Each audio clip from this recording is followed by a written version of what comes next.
I just don't know what it is about that intro music, but it just makes me feel alright.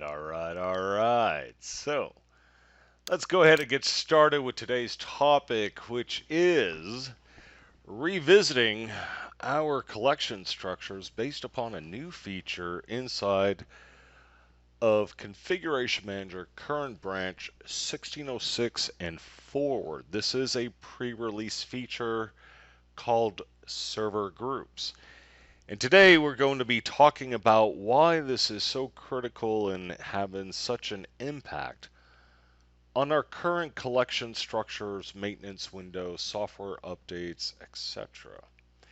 So, that being said, as I mentioned earlier, this is a pre-release feature. In order to have this show up inside of your console for your site, you must have pre-release features enabled.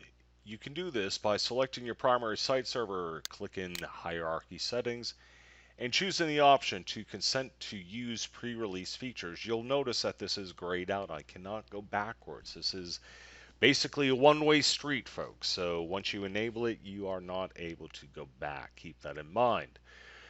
Now, once you have the pre-release feature enabled, you'll want to go ahead as part of your update pack, go ahead and enable the server groups element of the pre-release features. And you can see that under my servicing window here, let me go to updates and servicing and expand it to features, and you can see which ones are installed and which ones aren't. And obviously I have my server groups here. Now, as you can see in the description, control settings for software updates and server groups, including the order and percentage of devices that can be updated at one time. And we're going to talk about that right now. So without further ado, we're going to jump into our assets and compliance node and look at our devices. Now, I have a very small, this is a very new virtual environment that I've just stood up a new one. And what I'm going to do here is go ahead and create a new collection based off of the 3 servers that I have inside of SCCM. So I'm just going to highlight those, right click, and select add selected items to a new device collection. Give it a name. I'm going to call it all Windows servers. And for my limited collection, I'm going to use all desktop and server clients. Notice I'm not using all systems. You should have your wrist slapped if you're using that with consistency. Click next. Next again, accepting the defaults, and just continuing on to create my collection. Now, once I have my device collection, I'm just going to highlight this and F5, get a little refresh. We can see my member counts, etc. Now, this is where we actually get into utilizing server groups. Right click on it, go to properties.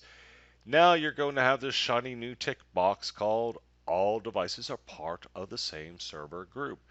Now, we're using the term server group, but there's no actual validation on the back end that it's running a server-based OS. You could have workstation class systems in this same collection that you need to treat with the same care and handling that you would, let's say, with how you approach your clustered servers, for example, having to take them down in a specific order.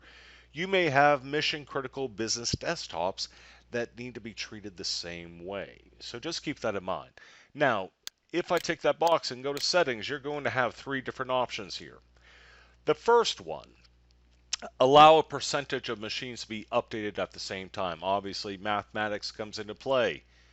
50% means it's just going to whack it in half. 25%, it's going to divide it into fourths, right? You can do the math there. You can also specify a number of machines to be patched at the same time.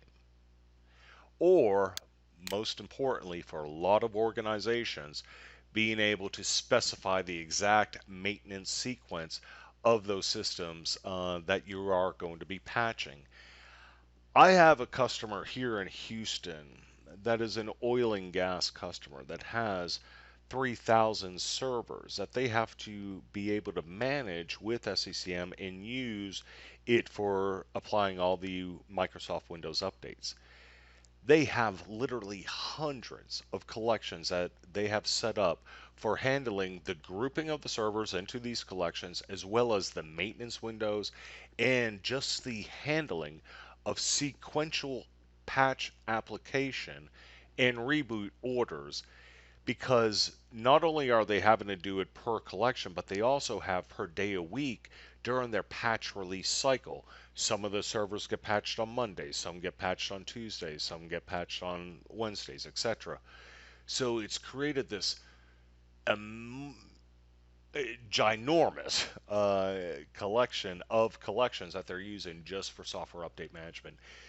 When I approached them and talked with them about this, they immediately saw about a 75% reduction in the number of collections that they would have to manage moving forward. So, wonderful stuff. Now, again, talking about the approach of patching servers, a lot of times you're going to have to do stuff, massaging, so to speak, of each one of those servers before you take them down and as you're bringing them back up. So Microsoft has included the ability to add scripts.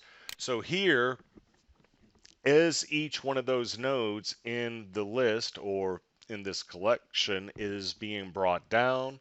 You can run a drain script, which, for example, I have here, just a simple PowerShell script. This is based on PowerShell now, where we're basically getting multiple service values and stopping those services.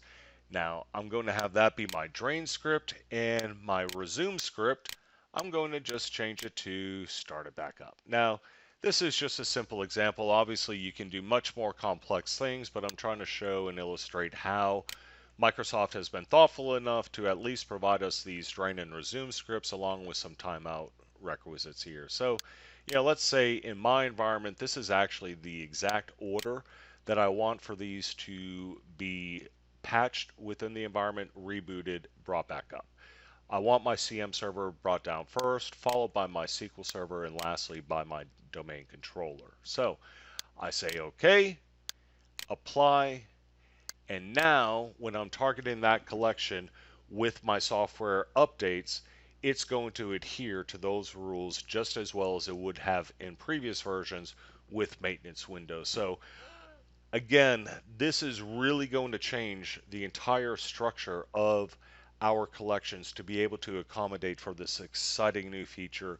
And I hope you guys will give it some fair evaluation cycles in your own test labs or pre-production environments to be able to see how this might be able to benefit you. So that's it for right now. My name is Duncan Macklin. I hope you've enjoyed this little quick tip into SCCM.